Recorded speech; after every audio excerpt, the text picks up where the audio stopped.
Of BENGAL Bengal की खाड़ी कहते हैं, बे ऑफ बंगाल।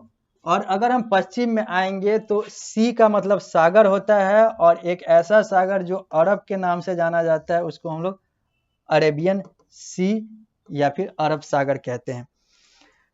तो हमारे भारत के, हमारे देश के अगर हम भौतिक मैप को देखें, अगर फिजिकल मैप को देखें, तो भारत के ऊपर में द ग्रेट हिमालय है, यानी कि हिमालय पर्वत है, नीचे में इंडियन ओशन यानी कि हिंद महासागर है, पूरब में बंगाल की खाड़ी बे ऑफ बंगाल है, तो पश्चिम में हमारा अरेबियन सी अरब सागर है। तो अरब सागर से लेकर ग्रेट हिमालय से लेकर बे ऑफ बंगाल, और बे ऑफ बंगाल से लेकर इंडियन ओशन, ये हमारे वो चार दीवार हैं जो भारत को घेरे हुए, या फिर कहें तो भारत की रक्षा करते हैं। कहने को रक्षा करते हैं, आक्रमण भी इसी रास्ते से होता है, क्योंकि जो पड़ोस होता है वो हमारा रक्षा भी करता है, तो आक्रमण भी पड़ोस से ही होता है, चाहे वो पड़ोस करे या फिर दूर से आकर करे, वो भी पड़ोस से ही आता है। तो चाहे वो अरेबियन सी हो, चाहे वो इंडियन ओशन हो, चाहे वो बे ऑफ बंगाल हो, चाहे वो द ग्रेट हिमालय हो, ये जो चारों हैं ये भारत के चार साइड्स हैं, आउटर साइड्स हैं। जब हम चौहद्दी की बात करेंगे तो ये भारत के बाहर होने चाहिए, भारत के भीतर की बात नहीं करेंगे। भारत के भीतर तो भारत है ही, भारत के बाहर की भारत की चौहद्दी होती है।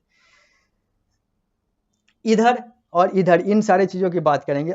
अब हम लोग यहाँ पर बात कर लेते हैं जो हम लोगों ने 7 महादेश की बात की थी, उस 7 महादेश में जो एशिया महादेश, अगर हम धार्मिक रूप से देखेंगे तो एशिया महादेश जो है यहाँ पर सबसे ज्यादा दुनिया में, अगर धर्म की बात करें, अगर हम मैप के, अगर हम डेमोग्राफी की बात करें तो दुनिया में सबसे ज्यादा जो है वो है CHRISTIAN क्रिश्चियन, 1.75 लगभग में 1.75 1.75 नहीं 175 CRORE 175 करोड़।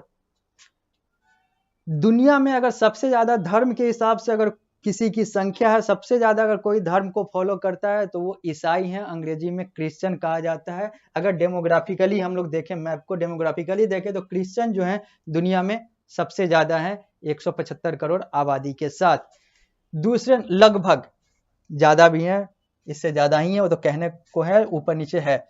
दूसरे नंबर पे मुस्लिम है, ISLAM मुस्लिम जो है ये लगभग 150 करोड़ हैं पूरे दुनिया में, 175 करोड़ वो, 150 करोड़ ये।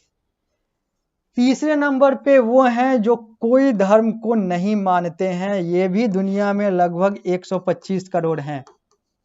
जो नास्तिक हैं वो दुनिया में 125 करोड़ हैं। और जो हिंदू हैं HINDU हिंदू जो हैं ये दुनिया में चौथे नंबर पे लगभग 100 करोड़ हैं।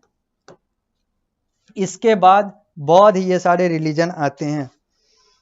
बौद्ध आता है, बुद्ध जो है बुद्धिज्म BUDDHISM बुद्धिज्म जो है ये लगभग 80 से 90 करोड़, 80 करोड़ ही लिखते हैं, 80 करोड़ के साथ ये 5वें नंबर पे है।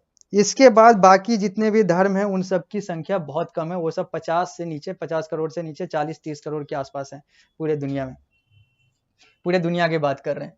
तो दुनिया में सबसे ज्यादा अगर धर्म की बात करें तो दुनिया में सबसे ज्यादा क्रिश्चियन है, लगभग 250 करोड़, 150 करोड़ के साथ इस्लाम, मुस्लिम 125 करोड़ के साथ नास्तिक जो कोई धर्म को फॉलो नहीं करते हैं, हिंदू जो है वो 100 करोड़ के साथ चौथे नंबर पे हैं। अगर धर्म की बात करें तो नास्तिकों को हटा दे तो तीसरे नंबर पर हैं, और 5वें नंबर पे अगर हम नास्तिक को लेते हुए चलें तो बुद्ध हैं 80 करोड़ के साथ, नास्तिक को हटा दें तो चौथे नंबर पे बुद्ध है, धर्म की बात करें तो 80 करोड़ के साथ। अब हम लोगों ने महादेश देखा, 7 महादेश देखा, 7 महादेश में क्रिश्चियन जो है वो सबसे ज्यादा जो है वो यूरोप में है, जबकि इस्लाम जो है वो सबसे ज्यादा एशिया में है, मतलब भारत वाले महादेश में है। नास्तिक जो है ये सबसे ज्यादा एशिया में है, भारत वाले महादेश में है।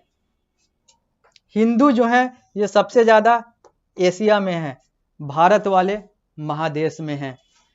बुद्ध जो है ये सबसे ज्यादा एशिया में है, भारत वाले महादेश में है। मतलब यही हुआ कि अगर इन 5 टॉप 5 की बात करें तो टॉप 5 में जो सबसे ऊपर है जो ईसाइयत है वो सबसे ज्यादा यूरोप में है। बाकी जो चारों हैं, मुस्लिम हो, नास्तिक हो, हिंदू हो या बुद्ध हो, अगर इनकी डेमोग्राफी की बात करें, इनकी डेमोग्राफिकल मैप की बात करें तो ये सारे जो हैं सबसे ज्यादा जो हैं वो एशिया में है। और अगर जनसंख्या की बात करें सारे महादेशों की तो सबसे ज्यादा जनसंख्या भी जो है वो एशिया में ही है। एशिया की जनसंख्या बाकी सारे महादेशों की जनसंख्या से बहुत ज्यादा है। और इसी का परिणाम है कि इस्लाम से लेकर हिंदू, हिंदू से लेकर नास्तिक, नास्तिक से लेकर बुद्ध, ये सबों की संख्या जो है वो एशिया में ही बहुसंख्यक यानी एशिया में ही ये लोग बहुल आबादी में, बहुत ज्यादा आबादी में है। इस्लाम एशिया में है क्योंकि इस्लाम वाला देश सऊदी अरब हो, ईरान हो, इराक हो, फिलिस्तीन हो, तुर्की हो, पाकिस्तान हो, अफगानिस्तान हो, बांग्लादेश हो, सब एशिया में ही आता है।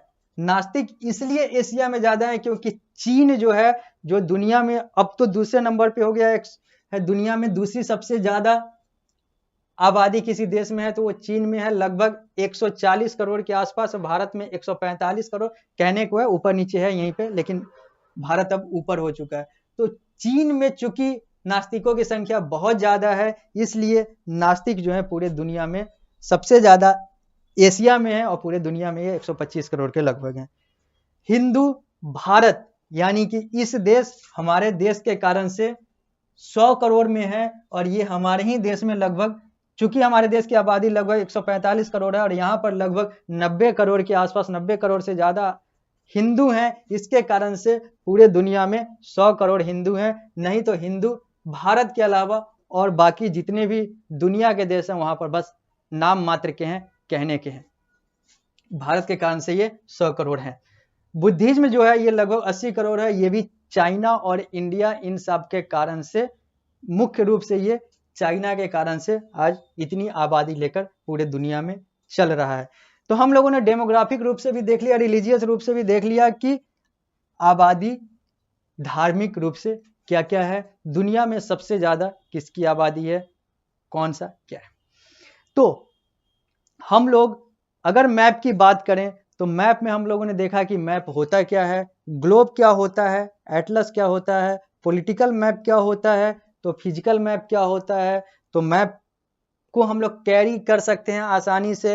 एटलस में जो है वो बहुत सारे मैप होते हैं जो कि बुक ऑफ मैप कहलाता है। ग्लोब जो है वो एक गोलाकार तरीके का वस्तु होता है जिसको हम लोग एक जगह से दूसरे जगह ले जाने में उतना आसानी नहीं होता है, हम लोग उसको ले नहीं जाते हैं या फिर मुश्किल होती है, उसके अपने लिमिटेशंस होते हैं। और हालांकि हम लोगों ने ग्लोब के बारे में चैप्टर 1 में डिटेल में पढ़ा भी है। इसके अलावा हम लोगों ने देखा कि भारत की बनावट क्या है, भारत में कितने राज्य और केंद्र शासित प्रदेश हैं, वो कौन कौन से राज्य हैं, वो कौन कौन से केंद्र शासित प्रदेश हैं, उसकी राजधानियां कौन कौन सी है, कौन नॉर्थ में है, कौन साउथ में है, कौन ईस्ट में है, कौन वेस्ट में है, किससे हम लोग 7 सिस्टर स्टेट कहते हैं। तो दिल्ली की क्या बात है, तो पुडुचेरी की क्या बात है, तो सबकी राजधानियां क्या क्या है। तो इस क्लास में अभी हम लोग इतना ही रखते हैं, फिर जब हम लोग अगली क्लास में आएंगे तो फिर हम लोग मैप के अगले टॉपिक यानी कि इस चैप्टर के अगले टॉपिक पर बात करेंगे।